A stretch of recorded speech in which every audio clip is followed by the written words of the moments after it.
This is my second attempt at a discrete Class D amplifier design. And I'm proud to say that it actually works this time around. Not only have I greatly decreased the complexity of the project, I've also greatly increased the stability. I'd say that it's actually kind of usable as a speaker driver now. So let me show you how I designed everything and put it all together. So without further ado, let's dive in. This video is a follow-up to the first part. I recommend that you watch it first to fully understand what happens in this video.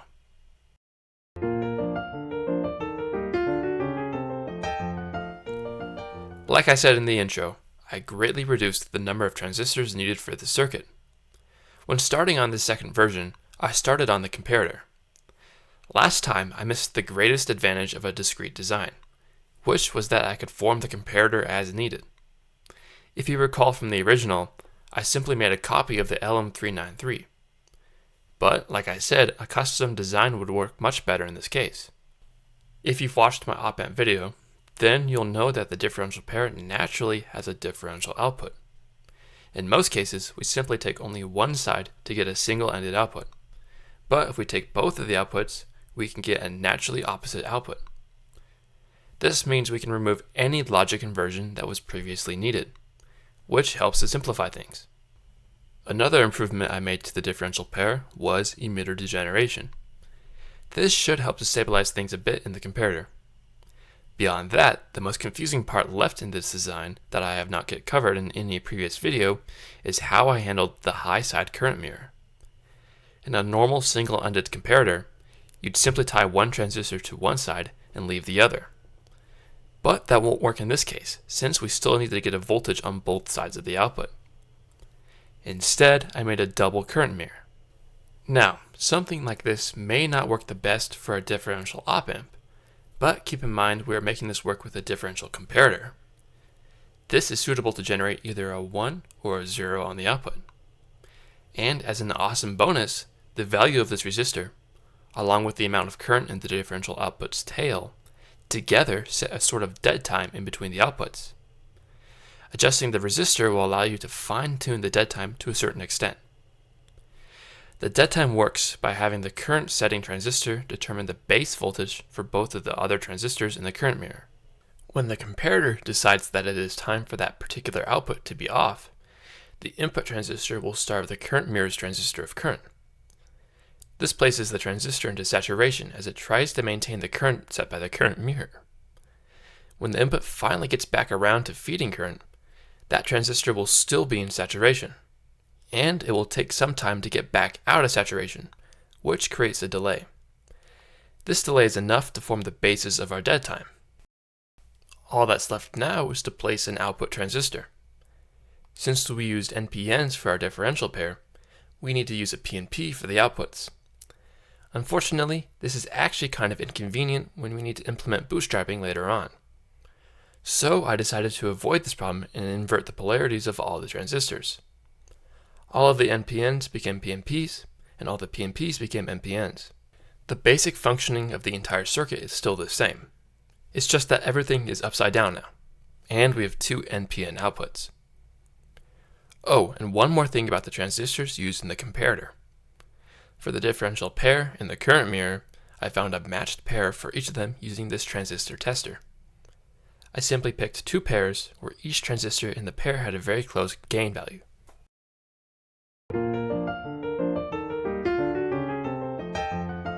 Since we improved the comparator, we can essentially remove most of the old MOSFET driver circuitry from before. All that's left are the push-pull pairs like we had last time, and the extra intermediate NPN to invert the logic level just one more time. What we should talk about though is the bootstrapping. It's essentially the same thing as the first time around, but this time I've replaced the diode with the Schottky. 1N4004s are extremely slow. They are suitable for things like full bridge rectifiers operating at 60 Hz. But when it comes to 400 kHz, they are just too slow. So instead, I opted for one of the faster diodes around, the 1N5819. This Schottky is fast enough to keep up with our high frequency and to keep the bootstrapping capacitors charged. And one more thing about the MOSFETs. I went ahead and added RC snubbers. These are here to suppress high voltage spikes from the inductor and also the fast switching from the mother MOSFET. You'll see why this is useful later in the video.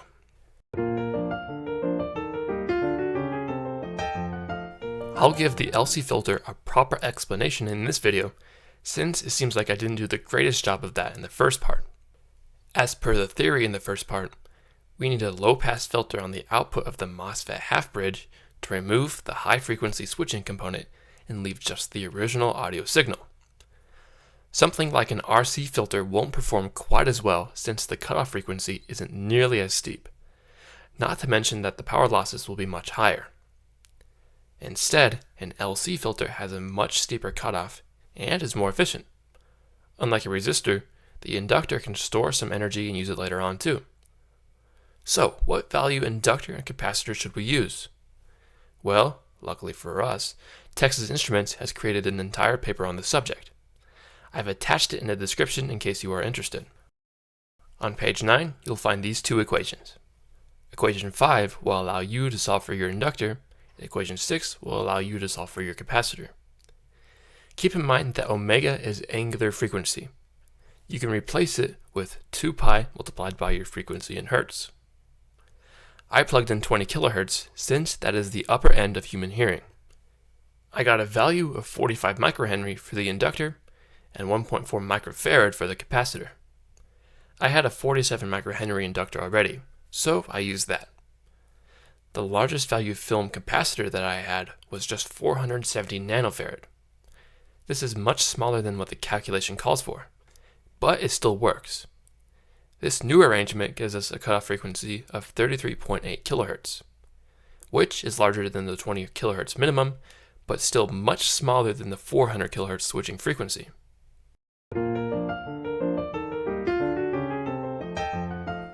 If you remember from the first part, I had a lot of trouble with the triangle generator. We used a combination of a Schmitt trigger and an integrator to get us the triangle. The problem with the original design was that we had to create 3 separate and discrete op amps to get the job done. This adds a significant amount of complexity and instability. This time around, I figured that we should make everything much simpler to increase stability. After some R&D, I came up with the following design. To begin, I started with just a capacitor. If you are familiar with the capacitor's time-based equation, you'll know that the current through the capacitor is equal to the capacitance multiplied by the change in voltage over time. If we keep the current constant, then we get a constant change in voltage over time, creating a linear ramp. We can create a constant current source by using a current limiting circuit. If you are unfamiliar with the circuit, watch my previous video on BJT transistors. Using a resistor setting of 220 ohms, we get a current of about 2.7 milliamps. To go along with this current value, I used a capacitor of 4.7 nanofarads. Test different values as needed to fine-tune your frequency. I also highly recommend that you use a film capacitor for this purpose. Simple ceramic capacitors will change their capacitance based on the voltage applied, which will mess with your waveform. At this point, you'll notice that this is only the first half of the triangle, and it kind of flattens out at the top. Well, I'd like to remind you that for generating a PWM signal, we can either use a triangle or a ramp wave. They are both linear, which is what makes it suitable for PWM operation. And I'd say that making a ramp is easier in this case, because when the capacitor reaches the height of the ramp, all we have to do is empty it. The hard part now is detecting when the capacitor is full so that we can empty it out. A comparator won't do, since it would cause the capacitor to rapidly charge and discharge. Instead, we should take a look at a Schmitt trigger. Once the ramp achieves a certain voltage, the Schmitt trigger will maintain its on state until the capacitor is sufficiently empty. Like last time, I have greatly simplified and improved the design of my discrete Schmitt trigger. R18 and R19 set the voltage levels for which the Schmitt trigger activates. R20 and R21 provide a virtual ground point for which the Schmitt trigger will operate. And finally, Q20 is the transistor that empties out the capacitor. If the design of the Schmitt trigger is confusing to you, I'd like you to notice that the core of it is simply a differential pair. R18 and 19 form the feedback between the input and output. Here is an op-amp view of the circuit. And if you're still confused, please refer to my op-amp video. Either way, we get an output of about 300 kHz at the current moment. The frequency still changes quite a bit since we are still on the breadboard. But when we get to the PCB later on, you'll see just how stable this design actually is. The final thing that I added to the triangle generator was a simple common emitter amplifier. Its purpose is to essentially allow me to change the DC bias at which the triangle operates, which will be useful when we start integrating the audio signal into the design. Now it's time for the fun part. We need to take our audio input and amplify it to fill the ramp wave. We also need to ensure that the DC component of the audio signal is the same as the ramps. The first time around, I had a discrete op-amp fulfill this requirement, alongside an experimental feedback system. This time around though, I did away with the feedback system. This means that we'll be operating open loop, but it should be fine for this project. For the audio amplifier itself, I made a common emitter amplifier. Most of the values are the same as the ones that I used for the ramp wave. This should mean that the DC bias on both of them is the same. There are a couple of differences between the two though. The first is that the input capacitor is much larger. Keep in mind that audio frequencies are much lower, so we need a larger capacitance to make sure that we don't lose those low frequencies in the process. I also added a bypass capacitor to the amplifier. This means that our DC bias is unaffected, but we can have a much larger AC gain. The bypass capacitor was chosen so that it was large enough to essentially be considered a short circuit, even at the low base frequencies. The series resistor is simply there to fine-tune the gain and to provide a bit of emitter degeneration. There was one more interesting discovery I had involving the audio amplifier. I found that when the amplifier was connected to the comparator along with the triangle wave, the high frequency switching was adding interference to the audio input. This was messing with the final output quite a bit, but there was actually an easy fix to this. I simply added another LC filter to remove the noise, and with that the problem was solved. The PCB was critical to the final performance of the circuit. Like I described earlier, the breadboard was introducing quite a few issues. The ramp would fluctuate in frequency, and the ground was noisy. The PCB fixed most of these things. I made this board have 4 layers. The inner 2 were the ground and power plane. I also added just one more circuit improvement. I added an LM317 voltage regulator that output 9 volts DC. This was done to ensure stability for the control circuitry because the main power source isn't completely clean. I know that adding an LM317 makes it so that the design isn't fully discrete, but hopefully you can give me a break since it's just for the power regulation and not for anything else. The planned main power source will be a 20 volt power transformer powered from mains. The output of this transformer will go into a full bridge rectifier and then a very large smoothing capacitor. Like I mentioned earlier, this rectified voltage will first go into the LM317 to become 9 volts. However, the same voltage will also go into the drain of the high side MOSFET. This means that our comparatively low voltage control circuitry can control the larger voltage on the MOSFET, and thus we can deliver more power to the speaker. I've also added a DC jack for testing purposes just in case. Anyway, enough talk about the design. Here's what the PCB looks like. And I'd say that it looks great, and it's definitely smaller than the original. After some time soldering, here's the final result. You may notice a few components in odd spots, but that's because I needed to make a few component changes. The final decisions for everything will be in the schematic in the description. One of those component changes were the MOSFETs. I had originally used the IRL Z44N for both MOSFETs, but I was greeted with the smell of magic smoke. I was unsure of why this could have been, since the breadboard circuit did not seem to have any issues. And well, I believe I found the issue. It took me several days playing around in LT Spice to find this, but I believe it was due to shoot-through. and no, it didn't have anything to do with the dead time circuitry. The high side MOSFET was turning on at an oddly specific time. Basically, the high side MOSFET would turn off, then there would be some sort of small delay, as per the dead time. But as soon as the low side MOSFET turned on, the high side MOSFET would have a very brief turn on. The drive-in circuit would quickly turn the MOSFET back off, but not quickly enough to prevent damage from the shoot-through. Like I said, I was stumped for a long time as to why this was, but I found the issue. Let's take a moment to look at the parasitics on a MOSFET. Most notably, let's take a look at the parasitic capacitance between the source and the gate and the drain.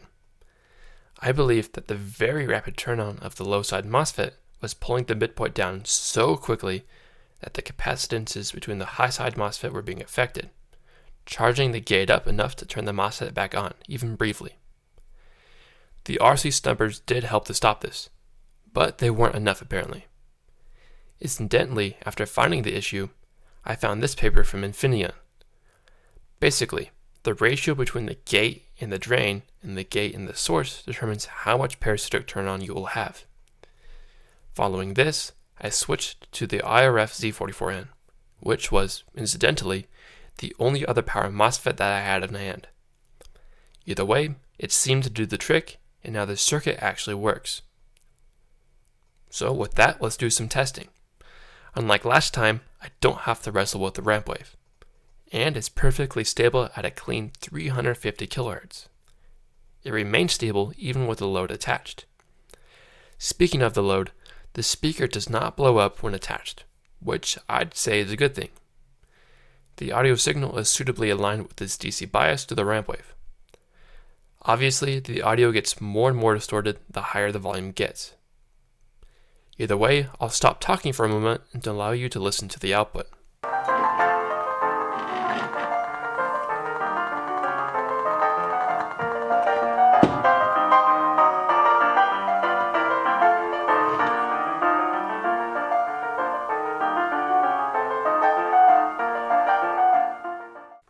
I hope that it came across well for you. It may not sound the same after recording compared to what it sounds like in real life. Either way, I'm more than happy with these results. There is still a considerable amount of distortion, but I listen to rock and metal, so that really isn't much of a problem.